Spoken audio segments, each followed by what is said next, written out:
आजचा आपला हवामान अंदाज आज 26 ऑगस्ट आहे. हवामानामध्ये जर पाहिलं तर आठवड्यात राज्यात शनिवार दिनांक 31 ऑगस्ट पर्यंत संपूर्ण उघाड किंवा दिवसभर चालणारा मोठा पाऊस नाहीये. मागच्या आठवड्यात सुद्धा तसं होतं. माफ करा, थोडंसं मागच्या आठवड्यामध्ये पावसाचं प्रमाण आपण कमी दाखवलं होतं, पण बऱ्याच ठिकाणी पाऊस चांगला पडला. आपल्या हवामान शास्त्रज्ञाच्या म्हणण्यानुसार 60 मिलीमीटर पर्यंत पाऊस पडेल असा त्यांचा अंदाज होता, पण बऱ्याच ठिकाणी 100 मिलीमीटर पर्यंत सुद्धा पाऊस पडला.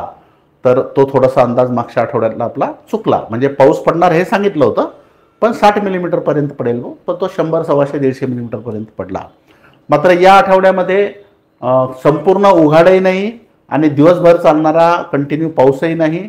मागच्या आठवड्यासारखंच या आठवड्यात सुद्धा आपण जर पाहिलं तर पूर्व विदर्भात थोडंसं पावसाचं प्रमाण जास्त आहे. त्यानंतर पश्चिम विदर्भ, मराठवाड्यामध्ये त्याच्यापेक्षा थोडं कमी आहे. मध्य महाराष्ट्रामध्ये कमी आहे आणि कोकणामध्ये भरपूर पाऊस आहे. आणि याची तीव्रता आणि ठिकाणाबद्दल सांगता येत नाही, कारण कुठे पाऊस कमी पडेल, कुठे जास्त पडेल त्याबद्दल अशा जो वादळी पाऊस असतो किंवा दुपारनंतरचा पाऊस असतो त्याबद्दल अचूकता जी आहे ती देता येत नाही. मात्र या आठवड्यात सुद्धा पाऊस आहे. काही ठिकाणी पडेल, काही ठिकाणी पडणार नाही. हा झाला हवामान अंदाज. याच्यासोबत दुपारी पावसाची शक्यता असल्यानं शक्यतो फवारणीचं कामं हे सकाळी लवकर आटपावे आणि फवारणीमध्ये बेस स्टिकर जे आहे, नॉन आयोनिक स्टिकर ज्याला म्हणतात, जे चिटकवण्याचं, पसरवण्याचं आणि आत शोषण्याचं काम करतात, असं 5 मिली प्रति पंप स्टिकर वापरावं. आम्ही शिफारस करत असलेल्या औषधांचे प्रमाण हे 10 लिटरच्या पेट्रोल पंपाचे किंवा 15 लिटरच्या साधा पंपाचे आहे. पंप बदलल्यास औषधाचं प्रमाण सुद्धा बदला. आपण जे सांगतो, जे काही प्रमाण सांगतो ते 10 लिटरचा पेट्रोल पंप किंवा 15 लिटरच्या साध्या पंपाचं आहे. 20 लिटरचा पंप असेल, 22-25 लिटरचा पंप असेल तर त्या प्रमाणात आपल्याला औषधाचं प्रमाण बदलावं लागेल. सतत जास्त वाढ झालेल्या कापसामध्ये फवारणी करताना विषबाधा होणार नाही याची आवश्यक काळजी घ्या. विषबाधा होणार नाही, अंगावर औषध पडणार नाही, तोंडावर औषध पडणार नाही, हवेच्या उलट्या दिशानं फवारू नका. योग्य वाढ असलेल्या कापसाला अमावस्येनंतरच्या फवारणीत सरेंडरचा वापर अवश्य करा. हे मी पुढे तुम्हाला डिटेल सांगणारच आहे. आता थोडक्यात मात्र महत्त्वाचा कृषी सल्ला काय आहे? महत्त्वाचा कृषी सल्ला, ज्यांना संपूर्ण लाईव्ह पाहायचं नाही अशा शेतकऱ्यांनी एवढं जरी पाहिलं तर त्यांच्या सगळं लक्षात येईल. मी एक विनंती करील, शेतकऱ्यांनी आता प्रश्न कुठलेही विचारू नका. मी जी माहिती सांगतोय त्या माहितीमध्येच तुमचं प्रश्नाचं उत्तर मिळून जाईल आणि जर नाही मिळालं तर नंतर प्रश्न आपण विचारलं तर जास्त सोयीचं होईल. तर बघा, सोयाबीनमध्ये येलो मोझॅकचे असे झाडं असतात किंवा ग्रीन मोझॅकचे असे झाडं असतात. आपण यापूर्वी बऱ्याच वेळेस सांगितलं, बऱ्याच ठिकाणी येलो किंवा ग्रीन मोझॅक आहे, पण तो फार वाढत नाही. ही चांगली गोष्ट आहे. सुदैवानं हा येलो मोझॅक किंवा ग्रीन मोझॅक फार झपाट्यानं वाढत नाही. काही ठिकाणी आहेत 10-20 झाडं दिसतात, 5-50 त्याचे झाले आहेत, पण शक्यतोवर हे जर झाडं उपटून टाकले तर आपला प्रसार थांबण्यासाठी मदत होईल. सतत हे झाडं उपटत राहायचे. आणि अशा शेतामध्ये जिथे ग्रीन मोझॅक किंवा येलो मोझॅक आहे इथे पांढऱ्या माशीच्या आणि माव्याच्या संपूर्ण नियंत्रणासाठी, रस शोषण करणाऱ्या किडीसाठी आपण ओढाची एक्स्ट्रा जे आहे हे कीटकनाशक वापरावं. मग त्यासोबत बाकीचं सिंजो किंवा मस्केट किंवा इतर तुम्ही रावडी वगैरे अळीनाशक वापरू शकता, संजीवक वापरू शकता, विद्रव्य खतं वापरू शकता. मात्र रस शोषण करणाऱ्या किडीसाठी जर येलो मोझॅक किंवा ग्रीन मोझॅक असेल तर मग तिथं ओढाची एक्स्ट्रा हे आपण घेणं जास्त फायद्याचं ठरते. पूर्व विदर्भात जी भीती होती ती भीती आपल्याला परत, म्हणजे मी मागच्या जवळपास 5 लाईव्हपासून सांगतोय, 6 लाईव्हपासून सांगतो किंवा जुलै आणि ऑगस्टच्या पूर्ण प्रत्येक लाईव्हमध्ये सांगतो की पूर्व विदर्भात नागपूर, चंद्रपूर, वर्धा जिल्ह्यामध्ये आणि लगतचा यवतमाळ आणि तुमचा अमरावती जिल्ह्यामध्ये चारकोल रॉट मागच्या वर्षी आला होता. त्याच्यामुळं खळे असे शेतं, असे एकदम झाडं सुकले होते दाना भरण्याच्या अवस्थेमध्ये. आणि तीच परिस्थिती, अशी भीती होती, कारण त्याचे स्पोर्स जे असतात, बीज जे असतं त्या बुरशीचं, ते 3-3 वर्षापर्यंत जमिनीत राहतं.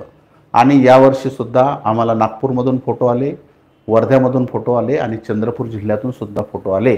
आणि अशा काही ठिकाणी, सगळीकडे अजून पसरलेला नाही, पण काही ठिकाणी चारकोल रॉट, त्याला जर ओळखायचं तर त्याच्या झाड उपटा तुम्ही, त्याच्या खोडावर किंवा त्याच्या मुळावर पांढरी बुरशी तुम्हाला अशी दिसेल. जर असा असेल तर तो चारकोल रॉट आहे. जर त्याला एकदा आल्यानंतर, पसरल्यानंतर त्याला नियंत्रण करणं कठीण आहे.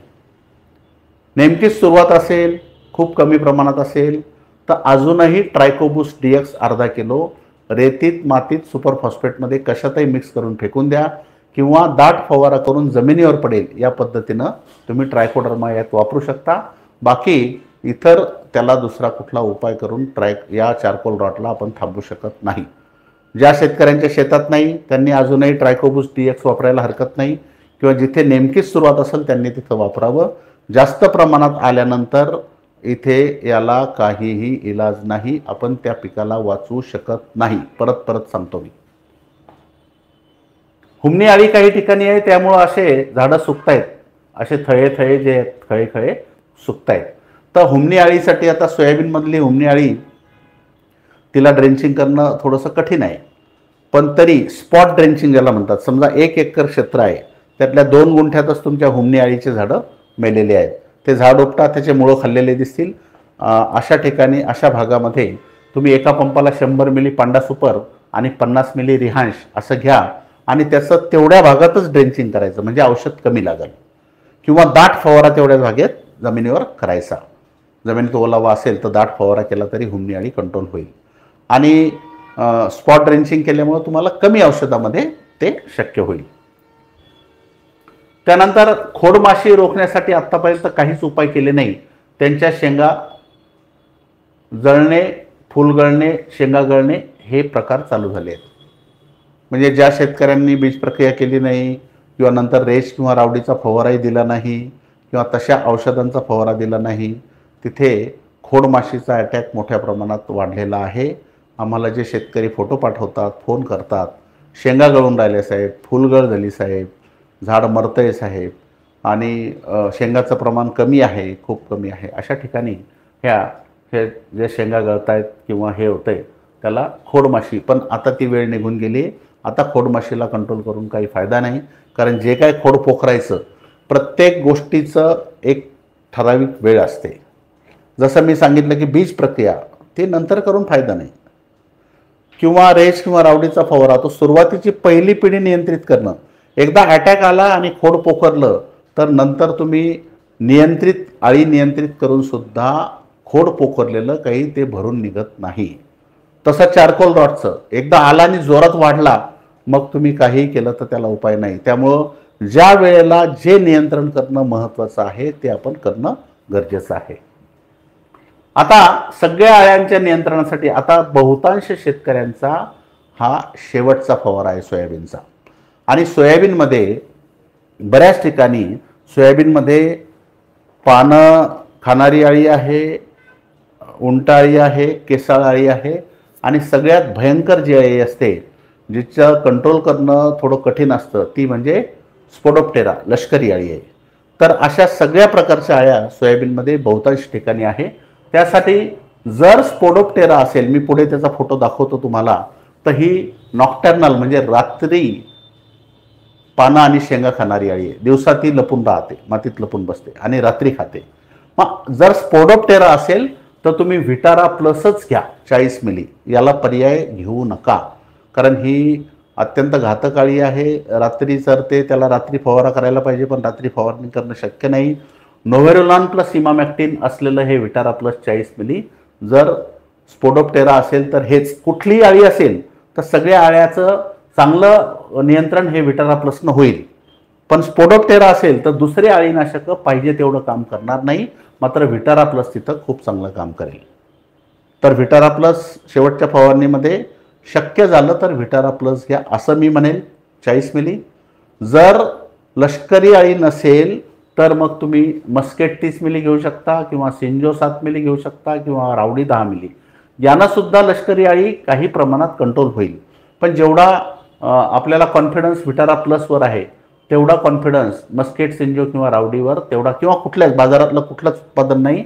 व्हिटारा प्लस म्हणजे नोव्हेरोलॉन प्लस इमामॅक्टिन म्हणजे बॅराझाईड, जे आपण मागच्या वर्षीसुद्धा आपल्याला आठवत असेल, आपण एखाद्या फवाऱ्यात सोयाबीनवर आणि एका फवाऱ्यात मला वाटतं हरभऱ्यावर सुद्धा लष्करी अळी आली होती, तेव्हा त्याला आपण रिकमेंड केलं होतं. तर हे चारही अळीनाशकं उत्तम आहेत. त्यातल्या त्यात लष्करी अळी असेल तर व्हिटारा प्लस, नाही तर मग तुम्ही मस्केट 30 मिली घेऊ शकता. आता मस्केटमध्ये गंमत, इमामॅक्टिन 1.9% आहे, आपल्याला बॉटलवर लिहिलेलं दिसेल. इमामॅक्टिन 1.9%न पाहिजे तशी अळीचं नियंत्रण होत नाही, पण याच्यामध्ये काही जैविक घटक आहेत की ज्याच्यामुळं सगळ्या अळ्यांचं नियंत्रण उत्कृष्ट होईल. म्हणजे मी म्हणेल की बाबा विटारा प्लस किंवा नाही तर मग मस्केट घ्या, जर हे दोन्ही नाही तर मग सिंजो घ्या, नाही तर मग रावडी, यापैकी कुठलंही एक अळीनाशक आपल्याला या शेवटच्या फवारणीमध्ये घ्यायचं आहे. याच्यासोबत प्रत्येक जवळपास शेतामध्ये पांढऱ्या माशीचा प्रादुर्भाव आहे. जर पांढरी माशी नसेल तर हरकत नाही, मात्र पांढरी माशी असेल किंवा आपल्याला इथं पांडा सुपर जे 30 मिली घ्यायचं आहे, पांडा सुपरमध्ये क्लोरोपायरिफॉस अधिक सायपरमेथ्रिन आहे, याचं गॅसेस ॲक्शन आहे, लपून बसलेली अळीसुद्धा यानं नियंत्रित होईल, मावा असला तो नियंत्रित होईल, उडणारी पांढरी माशी नियंत्रित होईल, फक्त अंडे आणि पिल्लं नियंत्रित होणार नाही. तर असं सगळी क्रिया करण्यासाठी हे पांडा सुपर क्लोरो सायपर कॉम्बिनेशन जे आहे हे तुम्हाला याच्यासोबत घेतलं तर इतर राहिलेली सगळी कीड, रस शोषक करणारी सगळी कीड आणि लपून बसलेली अळीसाठी सुद्धा याचा तुम्हाला फायदा होईल. त्यामुळं एक अळीनाशक अधिक पांडा सुपर. अळीनाशक कोणतं घ्यायचं तुमच्या इच्छेनुसार घ्या, त्यासोबत पांडा सुपर घ्या. आता बुरशीजन्य रोग जे आहेत, शेंगावर ठिपके आहेत, बऱ्याच शेतकऱ्याच्या पानावर, सोयाबीनच्या पानावर पिवळे ठिपका आणि त्याच्यामध्ये तांबडा डाग आहे. म्हणजे हा जो शेंगावरचे ठिपके आहेत ते पॉड ब्लाइट आपण त्याला म्हणू. पानावर ठिपके आहेत, काही तांबेरा काही ठिकाणी आहेत. या सगळ्या बुरशीजन्य रोगांच्या नियंत्रणासाठी बुरशीनाशकामध्ये आपण व्हिसल्प तिथं सांगितलंय 30 ग्रॅम. व्हिसल्प म्हणजे ट्युबिकोनाझॉल अधिक सल्फर. तर याच्यामध्ये कॉम्बिनेशन आहे. सल्फर हे स्पर्शजन्य बुरशीनाशक आहे, ट्युबिकोनाझॉल हे आंतरप्रवाही बुरशीनाशक आहे. आपण याच्या आधी सुखई म्हणा किंवा प्रोपिको आहे, हे बुरशीनाशकं आंतरप्रवाही बुरशीनाशकं सांगितले होते. पण आता शेवटचा फवारा आहे, आता रिस्क आपल्याला घेता येत नाही, त्यामुळं व्हिसल्प 30 ग्रॅम हे इथं आपण बुरशीनाशक, हे तीनही घटक आपल्याला अत्यंत महत्त्वाचे आहेत या शेवटच्या फवारणीमध्ये. आणि याच्यासोबत जर तुमची इच्छा असेल तर दाण्याचा आकार वाढावा, दाण्याचं वजन वाढावं, उत्पादन वाढावं, यासाठी तुम्ही भरारी 7 मिली घेऊ शकता आणि बिग बी म्हणजे पोटॅशियम शोनाईट जे आहे ते 150 ग्रॅम एका पंपाला घेऊ शकता. हे शेवटचं जे आहे भरारी अधिक बिग बी हे तुमच्या इच्छेनुसार. मात्र हे या चारपैकी एक पांडा सुपर आणि व्हिसल हे आपण आता शेवटच्या फवारणीमध्ये घेणं गरजेचं आहे. भरारीचा वापर केल्यानंतर सुद्धा फायदा होतो. नाही भरारी वापरायचं तर कमीत कमी बिग बी तरी तुम्ही तिथं पोटॅशियम शोनाईट, याच्यामध्ये पोटॅश, मॅग्नेशियम आणि सल्फर तिन्ही घटक असतात. आणि सोयाबीनला दाना भरण्याच्या अवस्थेत, परिपक्वता अवस्थेमध्ये या तिन्ही घटकांची गरज असते. त्यामुळे सोयाबीनचा शेवटचा फवारा या पद्धतीनं तुम्ही घेऊ शकता. याच्या आधी काही जरी फवारलं असेल तरी हा शेवटचा फवारा आपण घेणं गरजेचं आहे. कापसामध्ये विदर्भात ज्या ठिकाणी पाऊस जास्त झाला आहे, पानबसन चिभाड जमीन आहे, अशा बऱ्याच शेतकऱ्यांना मी बोललो, त्या शेतकऱ्यांचंही मत माझ्या मताशी जुळलेलं आहे. तर माझं असं मत आहे की जिथे पानबसन चिभाड जमिनी आहेत आणि कापूस असा 1 इतीच्या वर 1 फुटाच्या वर वाढला नाही, त्यांनी मला वाटतं की बाबा सध्या खर्च बंद करावेत. फवारणीवरचा, ड्रेंचिंगवरचा, खतावरचा हा खर्च सध्या थांबवावा.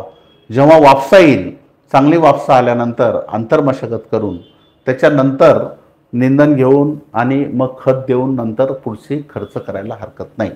पण जिथे चिभाड जमिनीमध्ये आहे, कापसाची वाढ खूप कमी आहे, तिथल्या शेतकऱ्यांनी थोडं खर्चावर नियंत्रण करणं हे गरजेचं आहे. जिथं थोडी बरी परिस्थिती आहे अशा ठिकाणी ड्रेंचिंग शक्य असेल, समजा असा कापूस आहे थोडासा 1 फूट 1.25 फूट वाढलेला आहे आणि थोडंसं व्यवस्थित परिस्थिती आहे, तिथं तुम्ही रायझर 1.5 लिटर 19-19 5 किलो आणि सल्फर WDG 1 किलो याचं ड्रेंचिंग करू शकता. आणि जिथं फवारणी शक्य आहे तिथं टॉपअप किंवा रिफ्रेश. जर ढगाळ वातावरण असेल तर अशा ठिकाणी ढगाळ वातावरणामध्ये तुम्ही मिरॅक्युलॉन किंवा विपुल हे 20 मिली किंवा 30 मिली जास्तीत जास्त फवारणीमध्ये ढगाळ वातावरणामध्ये. ढगाळ वातावरण नसेल, थोडंसं 2-3 तास जरी ऊन पडत असेल तर मग रिफ्रेश किंवा टॉपअप हे तुम्ही याच्यावर फवारू शकता. किडीसाठी काय कीटकनाशक फवारायचे ते आपण पुढं पाहूया. आता बहुतेक ठिकाणी कापसामध्ये पातेगळीची अडचण ही बहुतांश, म्हणजे ज्या ठिकाणी कापसाची वाढ चांगली आहे अशा ठिकाणी पातेगळ मोठ्या प्रमाणात झालेली आहे किंवा होत आहे. आता पातेगळीचे कारण काय आहेत?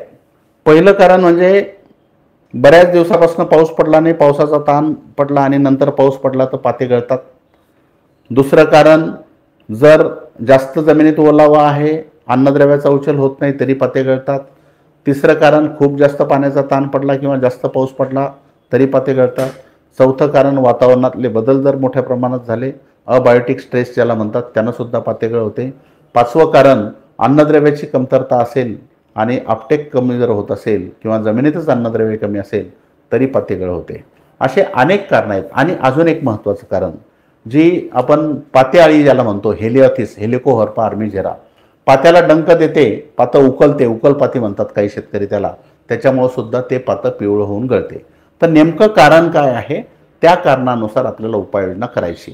समजा तुम्हाला अन्नद्रव्याची कमतरता वाटत नाही, तिथे पातेआळी नाही आणि फक्त अजैविक ताण म्हणजे पाणी कमी जास्त झाला किंवा तुमचं तापमानामध्ये बदल झाले किंवा पाण्याचा गॅप पडून नंतर पाऊस पडला, अशी परिस्थिती असेल तर पातेगळ होण्यापूर्वी प्लॅनोफिक्स हे एक संजीवक आहे, 3 मिली प्रतिपंप तुम्ही वापरू शकता. Planofix 3 milli. याच्यासोबत कीटकनाशक चालेल, कोणतेही 1-2 कीटकनाशकं चालतील, पण संजीवक प्लॅनोफिक्स सोबत टाकू नका. विद्राव्य खतं प्लॅनोफिक्स सोबत टाकू नका. प्लॅनोफिक्सचा डोस चुकूनही 3 मिलीपेक्षा जास्त टाकू नका. नाही तर बाबा प्लॅनोफिक्सनं पातेगळ थांबते म्हणून 5 मिली 6 मिली टाकाल तर तिथं जे आहे पाते तेही गळून जातील. त्यामुळे 3 मिलीपेक्षा एका पंपाला म्हणजे एका एकरात 30 मिलीपेक्षा जास्त प्लॅनोफिक्स जायला नको. हे प्लॅनोफिक्स पाते गळण्यापूर्वी फवारायचं आहे. माझा अनुभव असा आहे, बरेच शेतकरी पातेगळ होऊ नये म्हणून फवारायचं प्लॅनोफिक्स पाते गळून गेल्यानंतर फवारतात. वहाड थांबवायचं लिओसिन भरपूर वहाड झाल्यानंतर फवारतात. तर असं न करता ते होण्याच्या आधी योग्य वेळी त्याचा वापर तुम्ही करू शकता. आता दादालाड किंवा अतिघन लागवड पद्धतीनं बऱ्याच शेतकऱ्यांनी कापसाची लागवड केली आहे. बऱ्याच शेतकऱ्यांनी गळफांदी जी असते मोनोपोडिया, ही जी मोनोपोडिया आहे ती योग्य वेळी कट केली 50-55 दिवसाला. पण काही शेतकऱ्यांचं मजुरा अभावी म्हणा किंवा कापसाची वाढ कमी होती तेव्हा किंवा जास्त पाऊस होता, अशा विविध कारणामुळं मोनोपोडिया कट करायची राहून गेली. आता कुठं 60 दिवस झाले, कुठं 65 दिवस झाले, कुठं 70 दिवस झाले. आणि मग आता जर तुमचा कापूस पुढे दाटल असं तुम्हाला वाटत असेल, तुम्ही 4x2 वर लावत होते, 5x1.5 वर लावत होते, 5x2 वर लावत होते आणि आता तुम्ही 3x1 वर कापूस लावला, मग तो कापूस जर पुढं भविष्यात दाटल असं वाटत असेल तुम्हाला, तर अजूनही मग ते 65 दिवसाचा असो, 70 दिवसाचा असो, 75 दिवसाचा असो, त्या फांदीला पाते जरी गळफांदीला पाते जरी लागलेले असतील तरी ती गळफांदी तुम्हाला कापून टाकावं लागेल. नाही तर कापसाची दाटणी इतकी होईल की तुमचा दाटणी झाल्यामुळे उत्पादन घटेल. त्यामुळे जिथं जिथं तुम्ही दादालाड पद्धतीने किंवा अतिघन पद्धतीने लागवड केलेली आहे आणि दाटणी आताच कापूस थोडासा दाटतोय म्हणजे पुढे अजून ग्रँड ग्रोथ पिरियड कापसाचा आहे, महिना 1.5 महिना अजून कापूस वाढणार, अशा परिस्थितीमध्ये गळफांद्या खूप दाटणी करतील, अन्नद्रव्याचा उचल जास्त प्रमाणात होईल. मग अशा पद्धतीमध्ये जिथं दाटणी होण्याची अजून भविष्यात शक्यता आहे तिथल्या गळफांद्या तुम्ही उशीर जरी झाला असेल तरी कापायला हरकत नाही. दुसरी गोष्ट, या दादालाड पद्धतीची किंवा अतिघन लागवड पद्धतीनं कापूस लावलेला 3.5 फुटाची साधारणतः हाईट झाली तर शेंडा खोडायचा. लिओसिन चमत्कार वगैरे काही नाही, शेंडा खोडायचा या दादालाड पद्धतीनं लागलेल्या कापसाला. त्यामुळं जर दाटणी होण्याची शक्यता असेल, उद्या मला शिव्या देऊ नका, कारण जर तुमची जमीन भारी असेल, खतपाणी व्यवस्थित असेल आणि जर कापूस आत्ताच दाटायची शक्यता असेल तर 1 महिन्यानं नक्कीच कापूस दाटेल. लहान असेल, दाटणीची शक्यता नाही, गळफांद्या कापल्या नाही. आता आमच्या एका शेतामध्ये मी कालच जाऊन आलो तर तिथं पाहिलं तर आपण दादालाड पद्धतीनं लागवड केलेली आहे.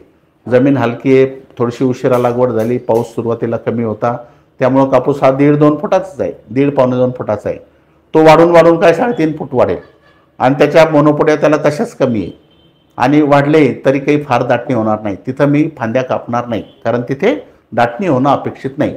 किंवा जर थोडंसं वेळेवर वाटलंही तर एखादा लिओसिनचा फवार आपण तिथे नंतर जर दाटणी व्हायचा अंदाज असेल तर घेऊ.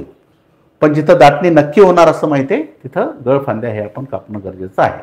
अतिरिक्त वाढ असल्यास लिओसिन फवारणीऐवजी तिथं शेंडा खोडा, 1 इंचाचा शेंडा खोडायचा.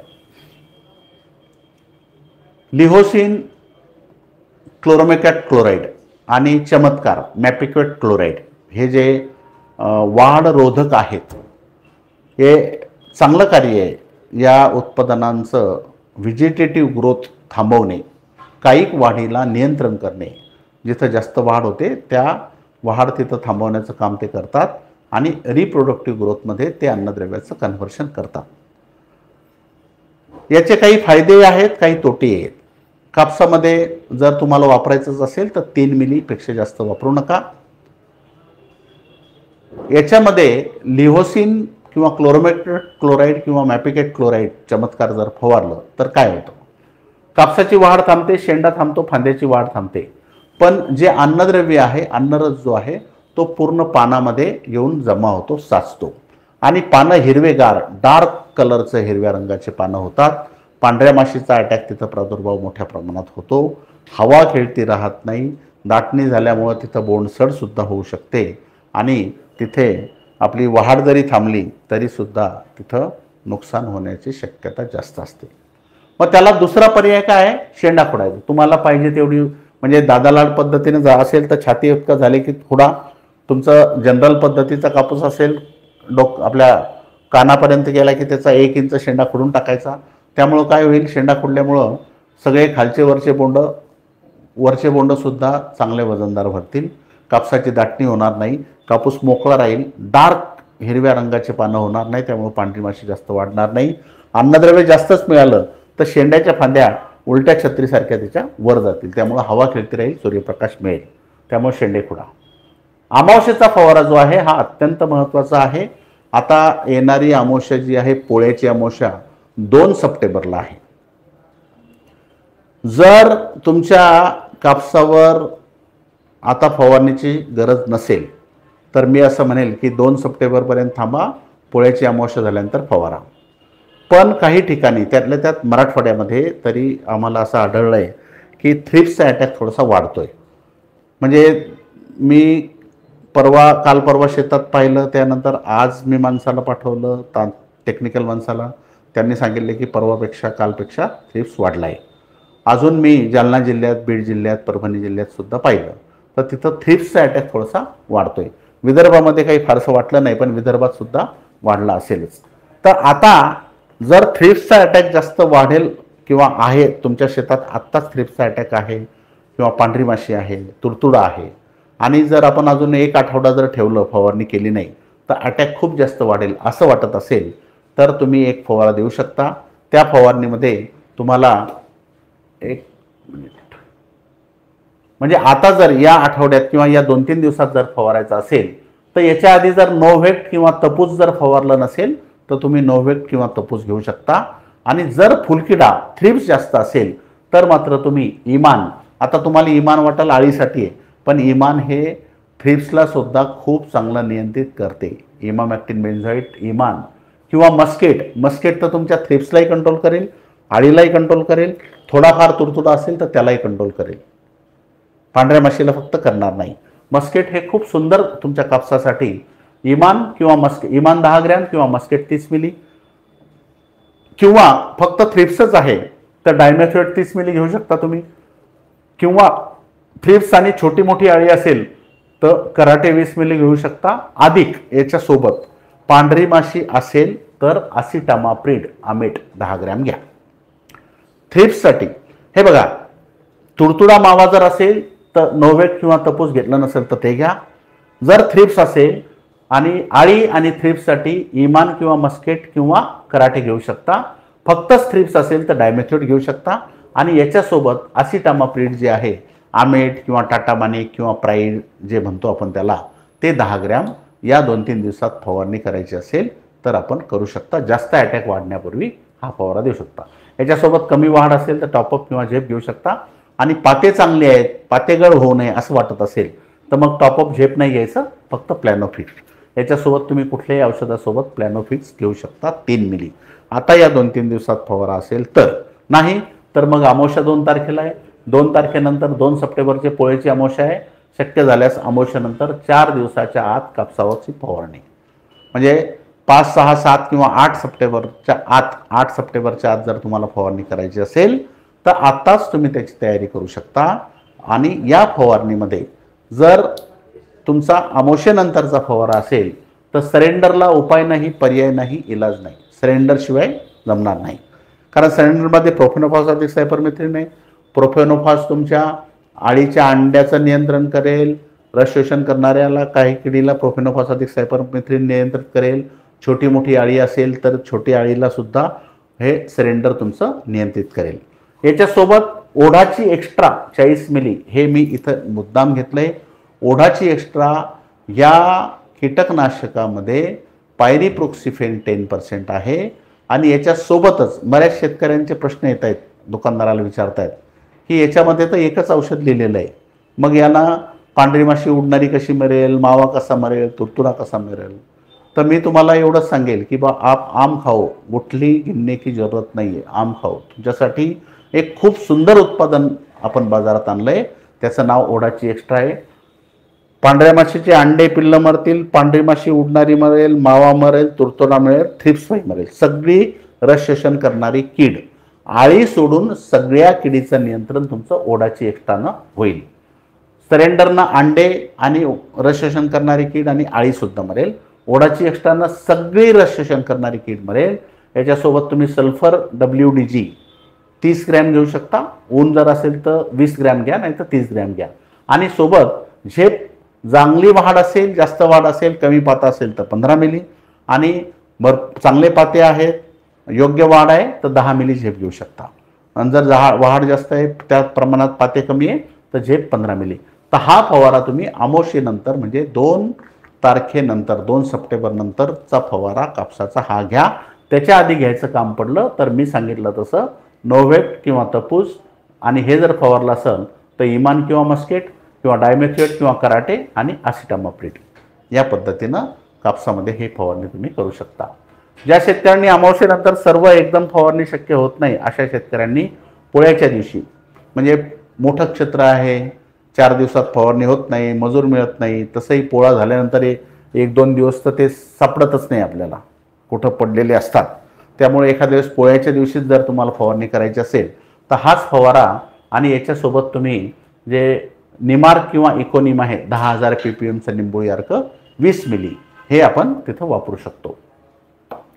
बऱ्याच जागी तणनाशकाच्या वापरामुळे पानं लाल पडले, खालचे पानं लाल पिवळे पडलेले आहेत, याच्यासाठी ड्रेंचिंग, त्यातल्या त्यात विदर्भामध्ये तणनाशक जे आहे स्वीप पॉवर, ग्लायफोसेट, त्या पॅराक्वाट डायक्लोराइड हे तणनाशक शेतकऱ्यांनी फवारले, आणि या तणनाशकामुळं कापसाचे पानं खालचे लाल पडलेत। त्यासाठी तुम्ही NPK बूस्ट DX आणि रायझर याचं ड्रेंचिंग करू शकता। चांगली वाढ असलेल्या कापसाला स्फुरद आणि पालाशचा उत्तम पुरवठा होण्यासाठी K-Leap DX अर्धा किलो, P बूस्ट DX अर्धा किलो। जमिनीत न विरघळणारं स्फुरदाला विरघळण्याचं काम K-Leap DX करेल। चांगली वाढ आहे, पाते वगैरे व्यवस्थित आहे तर P बूस्ट DX आणि K-Leap DX। स्फुरद विरघळणारा जीवाणू, phosphorus solubilising bacteria, potash mobilising bacteria हे दोन्ही सुद्धा तुम्ही जर याचं ड्रेंचिंग केलं अर्धा किलोचं तर तुमचं खताची मात्रा तुम्ही कमी दिली तरी जमेल।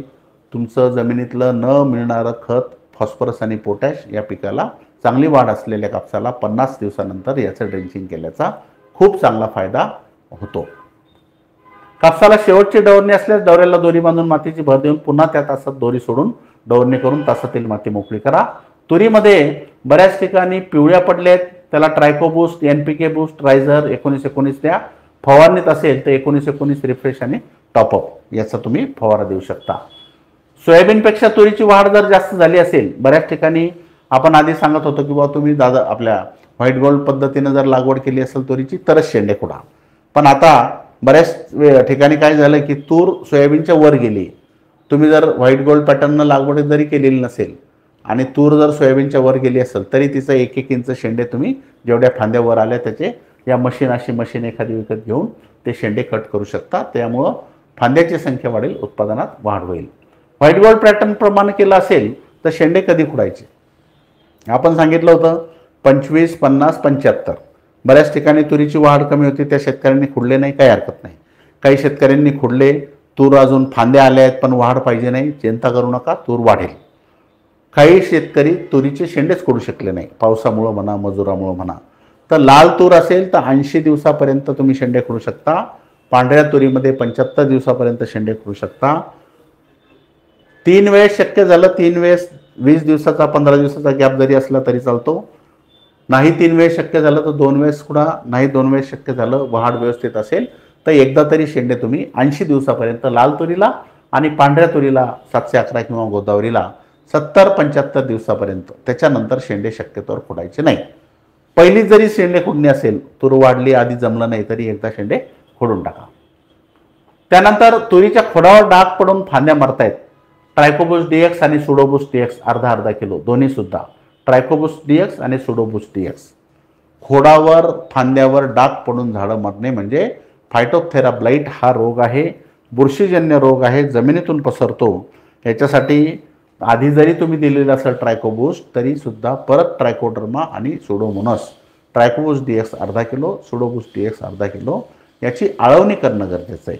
हे दोन्ही सुद्धा जैविक बुरशीनाशक आहेत. ज्या शेतकऱ्यांनी आधीच दिलेलं आहे तिथं मरते, मग परत तिथे त्या खोडावर आणि फांद्यावर क्रिप्टॉक्स, मेटॅलॅक्झिन प्लस मँकोझेब, क्रिप्टॉक्स किंवा रेडोमिल गोल्ड याचा खोडावर आणि फांद्यावर फवारा द्यावा. जमिनीतून द्यायचं तर ट्रायकोबुस डीएक्स आणि सुडोबुस डीएक्स द्या. दरवर्षी तुरीला मर जास्त प्रमाणात येणाऱ्या शेतात यापूर्वी केलेलं असेल तरी सुद्धा, या शेतामध्ये मर जास्त असते अशा शेतकऱ्यांना आपण जुलै महिन्यामध्ये तुरीला ट्रायकोबुस डीएक्सचं ड्रेंचिंग करा असं सांगितलं होतं. मग ज्या ठिकाणी मर जास्त येते, दरवर्षी मरतात झाडं, अशा ठिकाणी पुन्हा ऑगस्ट महिन्यामध्ये सुद्धा एकदा तुम्ही ट्रायकोबुस डीएक्सचं ड्रेंचिंग करू शकता. आणि मर खूप जास्त प्रमाणात ज्या शेतात येते तिथे सुडोबुस डीएक्स सुद्धा अर्धा किलो ड्रेंचिंग करू शकता. दोन्ही सुद्धा अर्धा किलो ट्रायकोबुस, अर्धा किलो सुडोबुस याच्या आधी केलेलं असेल तरी सुद्धा जमिनीत ओलावा असताना याचं ड्रेंचिंग तुम्ही ऑगस्टच्या शेवटपर्यंत करू शकता.